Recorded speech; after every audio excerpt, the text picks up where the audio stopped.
Wabarakatuh. Oke, Bapak Ibu guru, pada hari ini pada kegiatan kumpul saya meminta waktunya sedikit. Kebetulan ada beberapa RTL namanya, itu rancangan tindak lanjut. Itu yang saya buat untuk membuat sebuah program yang dilakukan di sekolah. Nama programnya itu adalah Kamis Bugar. Kita ke slide selanjutnya. Jadi di kegiatan program Kamis Bugar ini rencananya, karena mengingat anak-anak kita tuh ya, anak-anak di SD kita tuh kan aktif sekali ya, anak-anaknya aktif sekali dalam bergerak. Jadi kita perlu memfasilitasi mereka pada kegiatan-kegiatan olahraga yang mengharuskan mereka bergerak. Jadi kita salurkan minat mereka terhadap permainan tradisional. Kebetulan pada program ini kita menjunjung tinggi tentang permainan tradisional. Jadi nantinya diharapkan ketika program ini berjalan bisa menghasilkan anak-anak yang paham tentang permainan tradisional. Mereka bisa memodifikasinya sendiri dan mereka juga bisa diharapkan mengembangkan kemampuan fisiknya ya. Oke, kita ke slide selanjutnya. Nah, tujuan dari program ini dilakukan untuk memfasilitasi kreativitas siswa dalam membuat atau memodifikasi permainan tradisional. Misalnya kita kalau di permainan tradisional itu kan ada banyak macamnya ya Ibu ya, Ibu Bapak ya. Ada bola sodor, ada engklek dan lain-lain ya. Jadi nantinya diharapkan di permainan tradisional ini dimodifikasi sedemikian rupa, dicocokkan dengan kemampuan mereka. Misalnya kalau di permainan kasti ya kan, kita modifikasi supaya permainan itu bisa dimainkan lebih mudah untuk anak-anak. Karena tujuan program ini adalah peningkatan kemampuan gerak siswa. Jadi tidak harus melulu tentang kemenangan, karena ini program dirancang untuk memfasilitasi kegiatan bergerak anak kita. Dan program ini juga dirancang untuk membantu dalam meningkatkan pemahaman peserta didik kita terhadap permainan tradisional. Jadi kalau di zaman digital ini sekarang ya, anak-anak lebih banyak main dengan HP ya kan, dengan jempolnya saja. Jadi diharapkan nanti kalau program ini benar-benar berjalan, anak-anak bisa meninggalkan handphonenya untuk bermain lebih ke aktivitas fisik seperti main bola sodor, berlari misalnya, atau melempar atau dan lain-lain. Ke slide selanjutnya.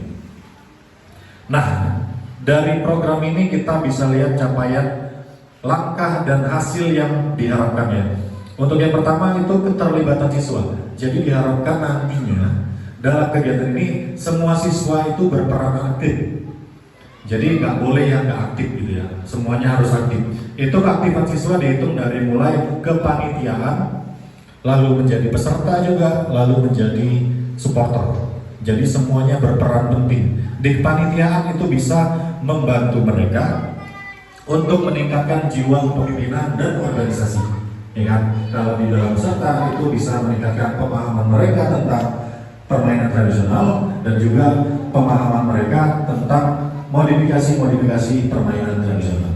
Dan untuk supporter juga penting, karena supporter juga berperan ya dalam mendukung timnya supaya lebih semangat. Dan di sini juga mengembangkan keterampilan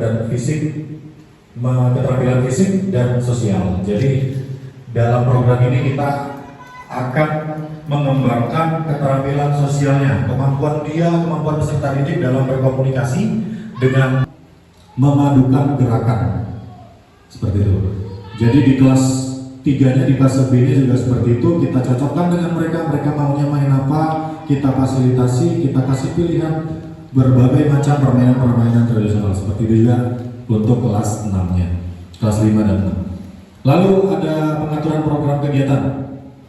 Jadi program ini tadi kan kita sudah tahu judulnya bahwa Kamis Bugar, ya kan?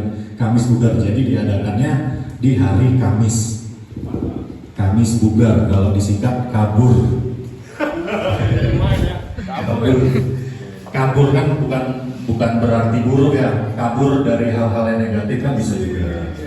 Itu kan bisa juga ya. Masuk Eko. Iya. Jadi itu Kamis bugar, itu dilaksanakan di tiap hari Kamis, jamnya itu kita sesuaikan nanti. Karena kebetulan di hari Kamis itu kan kita ada agenda P5 ya kan. Itu ada agenda P5. Jadi rencananya di sini kita lakukan mulai dari jam 7.30 sampai dengan selesai. Karena saya tidak bisa memperkirakan juga di sini selesainya sampai jam berapa. Karena kita lihat antusiasme siswa dulu ya kan. Kalau siswa antusias, kita tambah jamnya. Seperti itu.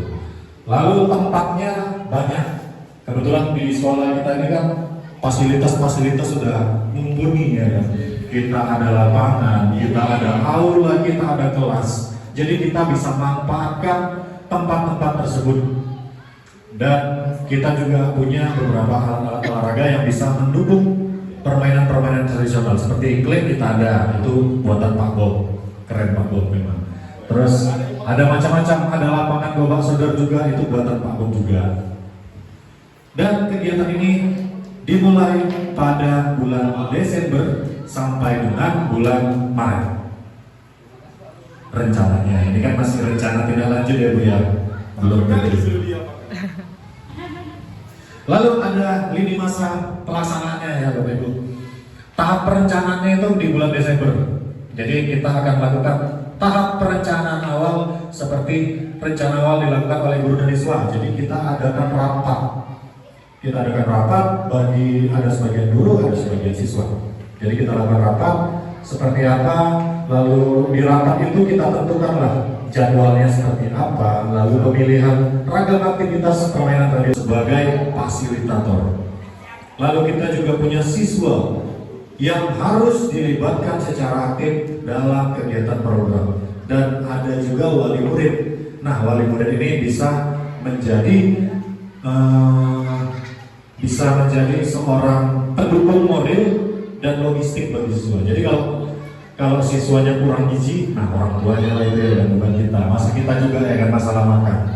Terus ada dukungan moral, itu penting ya. Kalau anak-anak nggak didukung sama orang tua, pasti mereka jadi malas-malasan. Lalu ada aset fisik dan lingkungan. Dalam aset fisik dan lingkungan ini kita punya seperti yang saya sampaikan tadi, ada lapangan, ada kelas, ada aula yang bisa kita gunakan untuk berjalannya program. Lalu berbagai alat pendukung permainan tradisional, itu juga sudah saya sampaikan tadi. Nah, kapasitas yang dimiliki kelas atau sekolah masih sama ya. Ini aset politiknya. Aset politiknya kita bisa bekerja sama dengan dinas pendidikan. Jadi perlu adanya laporan kepada dinas pendidikan bahwasanya kita akan melakukan program ini, dan kita harus meminta izin kepada dinas pendidikan. Lalu ada juga komite sekolah.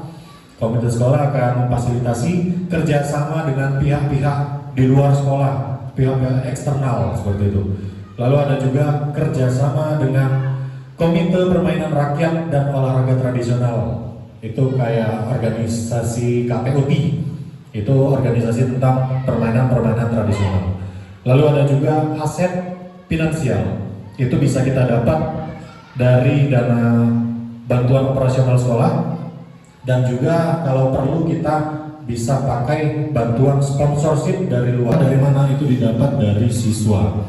Bagaimana mereka melaksanakan program ini, apa kesulitannya, itu nanti akan dilakukan di refleksi. Nah, ini adalah kemungkinan tantangan yang akan dihadapi ya. Namanya program itu kan pasti ada sebuah tantangannya. Jadi di sini saya sudah menerawang kira-kira apa yang menjadi tantangannya. Jadi tantangan di sini yang mungkin kita akan hadapi itu seperti aset seperti alat-alat permainan olahraga itu kan kita hanya beberapa ya, nggak banyak. Jadi itu harus dirawat, itu kalau perlu ditambah supaya bisa digunakan dengan lebih baik lagi. Lalu kurangnya keterlibatan siswa. Jadi kalau siswanya nggak aktif, programnya pasti nggak jalan dengan baik. Terus tidak didukung oleh wali murid. Jadi ada beberapa wali murid misalnya nggak dukung kegiatannya. Jadi nggak boleh anaknya disuruh ikut. Oh nggak boleh ikut kok main itu misalnya. Itu jadi masalah juga. Dan jadwal yang berubah-ubah. Kalau jadwal ini kita nggak bisa, susah ngaturnya ya kan. Entah ada pulang nanti guru yang sakit atau apa, itu kan bisa jadi hambatan juga. Lalu juga kerjasama dengan pihak-pihak eksternal itu juga susah juga kita kalau nggak ada kerjasamanya dengan pihak luar. Nah, selesai. Terima kasih. Mungkin itu saja yang bisa saya sampaikan, saya paparkan tentang program-program Kamis Bugar tadi. Jadi